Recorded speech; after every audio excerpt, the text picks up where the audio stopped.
പുറത്ത് നല്ല മഴ പെയ്യുകയായിരുന്നു. ഇടിമിന്നലിന്റെ ശബ്ദം കേട്ട് കൊച്ചു മിയ പേടിച്ചുപോയി.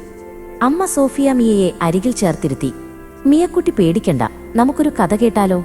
സോഫിയ മെല്ലെ ചോദിച്ചു. പണ്ട് പണ്ട് യേശുവും തന്റെ കൂട്ടുകാരും ഒരു വലിയ വഞ്ചിയിൽ കടലിലൂടെ യാത്ര ചെയ്യുകയായിരുന്നു. സോഫിയ പറഞ്ഞു തുടങ്ങി. കടൽ അന്ന് വളരെ ശാന്തമായിരുന്നു. വെയിൽ തിളങ്ങുന്നുണ്ടായിരുന്നു. വഞ്ചി മെല്ലെ നീങ്ങിക്കൊണ്ടിരുന്നു.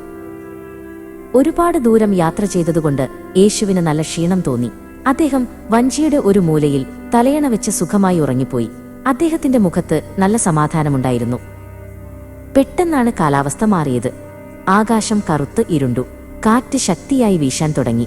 വഞ്ചിയുടെ പായകൾ കാറ്റിൽ പറന്നു. കടലിൽ വലിയ തിരമാലകൾ ഉയർന്നു പൊങ്ങി. വഞ്ചി ആടാൻ തുടങ്ങി.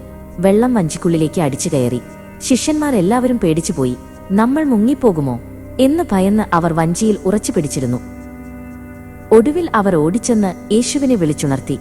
ഗുരു, ഞങ്ങൾ നശിച്ചു പോകുന്നതങ്ങ് കാണുന്നില്ലേ? ഞങ്ങളെ രക്ഷിക്കൂ എന്ന് അവർ കരഞ്ഞു പറഞ്ഞു. യേശു പതുക്കെ എഴുന്നേറ്റു. അദ്ദേഹം ഒട്ടും പേടിച്ചില്ല. അദ്ദേഹം കാറ്റിനോടും തിരമാലകളോടും തന്റെ കൈകൾ ഉയർത്തി പറഞ്ഞു, അടങ്ങുക, ശാന്തമാകുക. ആ നിമിഷം തന്നെ അത്ഭുതം സംഭവിച്ചു. കാറ്റ് പെട്ടെന്ന് നിന്നു. വലിയ തിരമാലകൾ താഴ്ന്നുപോയി. കടൽ ഒരു കണ്ണാടി പോലെ ശാന്തമായി. ഇരുണ്ട മേഘങ്ങൾ മാറി സൂര്യൻ വീണ്ടും തെളിഞ്ഞു. യേശു തന്റെ കൂട്ടുകാരെ നോക്കി സ്നേഹത്തോടെ പുഞ്ചിരിച്ചു. നിങ്ങൾ എന്തിനാണ് ഇത്രയധികം ഭയപ്പെട്ടത്? നിങ്ങൾക്ക് എന്നിൽ വിശ്വാസമില്ലേ? അദ്ദേഹം അവരോട് ചോദിച്ചു. കഥ കേട്ട് കഴിഞ്ഞപ്പോൾ മിയയുടെ പേടിയെല്ലാം മാറി. സോഫിയ മിയയെ ചുംബിച്ചുകൊണ്ട് പറഞ്ഞു, മിയക്കുട്ടി പേടിക്കണ്ട, യേശു എപ്പോഴും നമ്മുടെ കൂടെയുണ്ട്. മിയ ചിരിച്ചുകൊണ്ട് അമ്മയെ കെട്ടിപ്പിടിച്ചു.